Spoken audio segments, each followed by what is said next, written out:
Hi! This video is dedicated to the behavior of sine and cosine around point x equals 0. Our story begins with an important inequality with a geometric significance.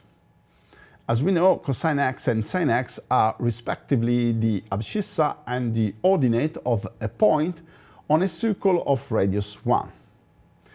More precisely, taking a circle with radius 1 centered at the origin and denoting by x the length of the arc between initial point 1, 0 and the point P of interest on the circumference, the coordinates of these points are exactly, by definition, cosine x and sine x. Notice that this x varies from 0 to pi half, which is a quarter of a circumference, to pi, half circumference, to 3 half pi, 3/4 of circumference, to 2 pi, the full circumference. Now, if the point P is in the first quarter, that is when x is between 0 and pi half, it is clear that the length of this arc, so x, is longer than the height of point P, which is sine x. So x is greater or equal than sine x. Furthermore, this x is shorter than the height of point Q, which lies on the line passing to the origin and point P, with abscissa equal 1. It is easy to verify that this point has ordinate equal to tangent of x. I suggest you to do this check. So we have this double inequality that says sine x less or equal than x, less or equal than tangent of x, for every x between 0 included and pi half excluded. From this inequality, we can deduce a lot of facts. For example, we can deduce the continuity of sine and cosine. Let's analyze, for example, the continuity at x equals 0. We have to verify that both limits for x going to 0 of sine x, cosine x are respectively sine 0, cosine 0. For sine, we just need to use half of that inequality, the part that says sine x less or equal than x for x positive. Indeed, for these x, we notice that sine x is also positive, and therefore sine x is squeezed between 0 and x when x goes to 0, and it must go to 0. So we get that the limit for x going to 0 positive of sine x is 0. For the left limit, for x going to 0 negative, we can reduce to the first limit by changing variables. Setting y equal minus x, we see that when x goes to 0 from the left, y goes from 0 to the right. So we get the limit of sine minus y for y going to 0 plus, and because of the symmetry of sine, we get easily that this limit is also 0. So sine is continuous at x equals 0. For cosine, we use the limit of sine to deduce the continuity at 0. We first notice that when x is between minus pi half and pi half, cosine is positive. Therefore, since we have the fundamental identity of trigonometry, sine squared plus cos squared identically equal 1, we can write that cosine x in this case is positive root of 1 minus sine squared.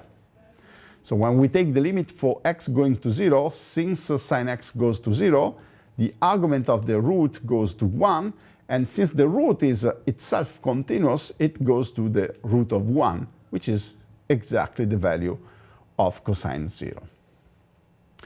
Now we say that sine x goes to 0 when x goes to 0. A natural question would be, how fast sine x goes to 0? Well, the answer is provided by this limit.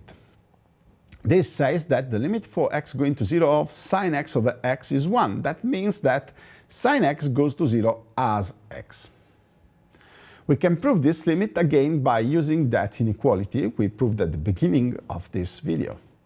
In fact, if we take the inequality and we divide by x, positive, we get that sine x over x is less than 1, which is less than, remembering that tangent is the ratio between sine and cosine, so we get this, sine x over x times 1 over cos x.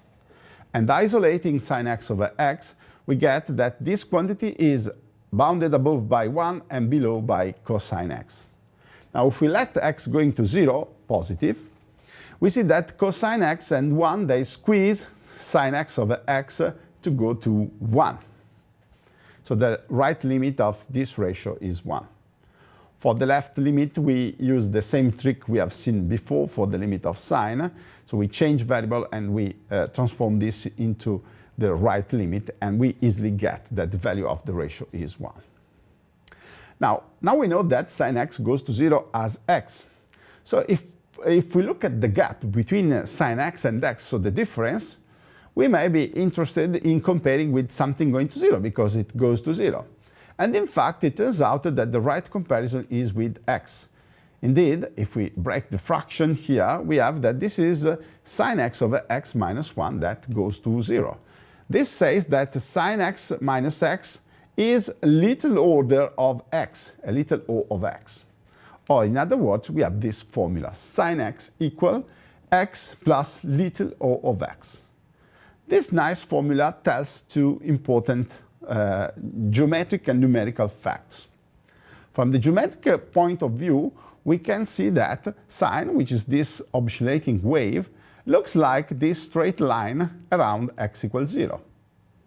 From the numerical point of view, this identity says that to calculate sine x for x small, say for x equals 0.1, we could use just the value of x, 0.1. And in fact, if we compute really what is sine of 0.1, we get 0.0998. And we see that the approximation error between this approximation and the true value is very small, is 1 over 1,000. Similar fact happens to the cosine. For example, we said that cosine goes to 1 when x goes to 0, so we may wonder how fast cosine goes to 1. Taking the difference cosine x minus 1, this time this has the order not of x but of x squared.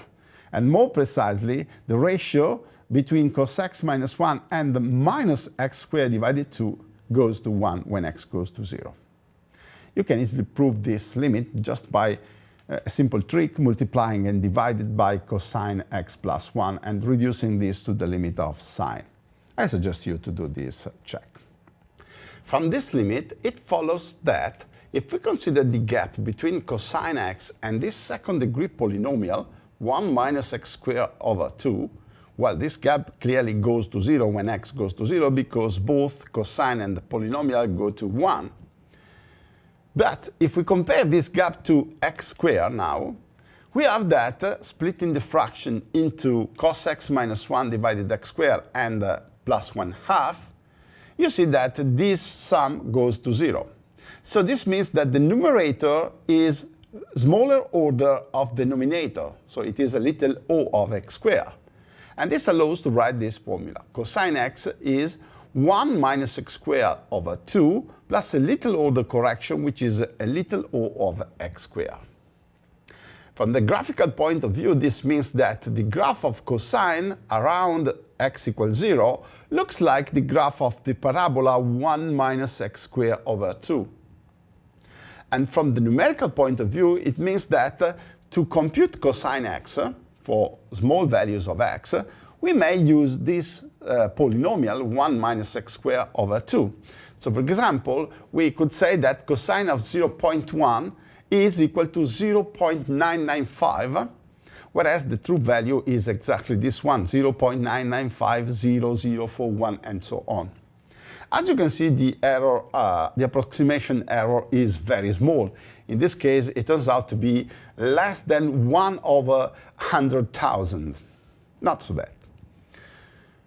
Now, the best thing to do is to start practicing simple exercises involving limits using the fundamental limits of sine and cosine we have seen in this video.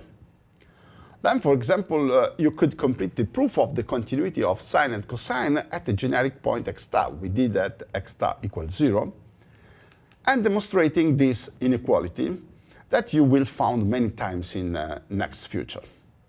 So, good job.